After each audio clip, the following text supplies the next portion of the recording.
आज का वचन। पहला पाठ रोमियो के नाम संत पौलुस का पत्र, अध्याय 1 पद संख्या 1 से 7। ये पत्र ईसा मसीह के सेवक पौलुस की ओर से है, जो ईश्वर द्वारा प्रेरित चुना गया और उसके सुसमाचार के प्रचार के लिए नियुक्त किया गया है। जैसा कि धर्म ग्रंथ में लिखा है, ईश्वर ने बहुत पहले अपने नबियों द्वारा इस सुसमाचार की प्रतिज्ञा की थी। ये सुसमाचार ईश्वर के पुत्र हमारे प्रभु ईसा मसीह के विषय में है। वह मनुष्य के रूप में दाऊद के वंश में उत्पन्न हुए और मृतकों में से जी उठने के कारण पवित्र आत्मा द्वारा सामर्थ्य के साथ ईश्वर के पुत्र प्रमाणित हुए। उनसे मुझे प्रेरित बनने का वरदान मिला है, जिससे मैं उनके नाम पर गैर यहूदियों में प्रचार करूं और वे लोग विश्वास की अधीनता स्वीकार करें। उनमें आप लोग भी हैं जो ईसा मसीह के समुदाय के लिए चुने गए हैं। मैं उन सबों के नाम ये पत्र लिख रहा हूँ जो रोम में ईश्वर के कृपा पात्र और उसकी प्रजा के सदस्य हैं। हमारा पिता ईश्वर और प्रभु ईसा मसीह आप लोगों को अनुग्रह तथा शांति प्रदान करें।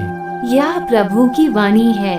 सुसमाचार संत लूकस, अध्याय 11 पद संख्या 29 से 32।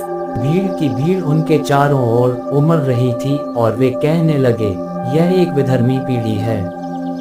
यह एक चिन्ह मांगती है, परंतु नबी योनस के चिन्ह को छोड़ इसे और कोई चिन्ह नहीं दिया जाएगा। जिस प्रकार योनस निनिवे निवासियों के लिए एक चिन्ह बन गया था, उसी प्रकार मानव पुत्र भी इस पीढ़ी के लिए एक चिन्ह बन जाएगा। न्याय के दिन दक्षिण की रानी इस पीढ़ी के लोगों के साथ जी उठेगी और इन्हें दोषी ठहराएगी, क्योंकि वह सुलेमान की प्रज्ञा सुनने के लिए पृथ्वी के सीमांतों से आई थी, और देखो यहाँ वह है जो सुलेमान से भी महान है। न्याय के दिन निनिवे के लोग इस पीढ़ी के साथ जी उठेंगे और इसे दोषी ठहराएंगे, क्योंकि उन्होंने योनस का उपदेश सुनकर पश्चाताप किया था, और देखो यहाँ वह है जो योनस से भी महान है। यह प्रभु का पवित्र सुसमाचार है। आमीन। आज का चिंतन। योनस का चिन्ह क्या था? ईश्वर ने योनस को अन्य जातियों गैर यहूदियों को पश्चाताप का उपदेश देने के लिए कहा था। यीशु ख्रीस्त योनस के संदेश की पुष्टि करते हैं कि मुक्ति केवल यहूदियों के लिए नहीं, बल्कि सभी लोगों के लिए है।